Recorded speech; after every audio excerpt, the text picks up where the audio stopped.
Epektibo ang mga ipinatutupad na mga programa ng Health Department para higit na mailapit at maging accessible sa publiko ang iba't ibang serbisyong pangkalusugan, gaya na lang ng Community-Based Health Initiative sa mga LGU. Narito ang ulat.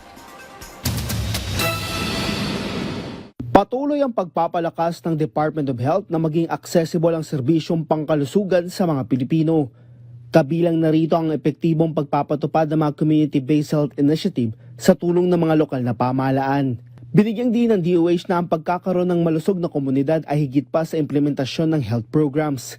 Nakatuon din ito sa iba't ibang bagay na nakakaapekto sa pangkalahatang kalusugan ng isang tao, tulad ng maayos at mabilis na pag-avail ng health service at hindi dapat nagiging rason ang kawalan ng pera. Promoting and recognizing healthy communities means acknowledging the vital role that the local governance plays in shaping environments, policies, and behaviors in ways that promote collective well-being. Dahil dito, ginawaran ng kampiyon sa kalusugan ng mga komunidad ng DOH ang Pasay City LGU. Ito ay nakabase sa Joint Administrative Order ng DOH kasama ang Department of Interior and Local Government.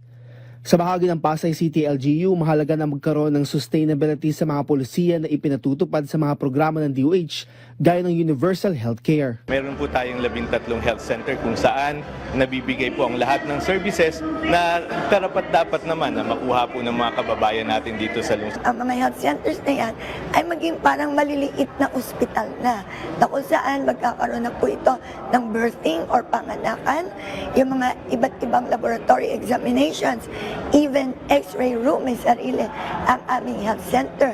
Kabilang na rito ang iba pang pasilidad gaya ng pagkakaroon ng butika sa bawat health center at iba pang pagbabago sa ospital ng lungsod.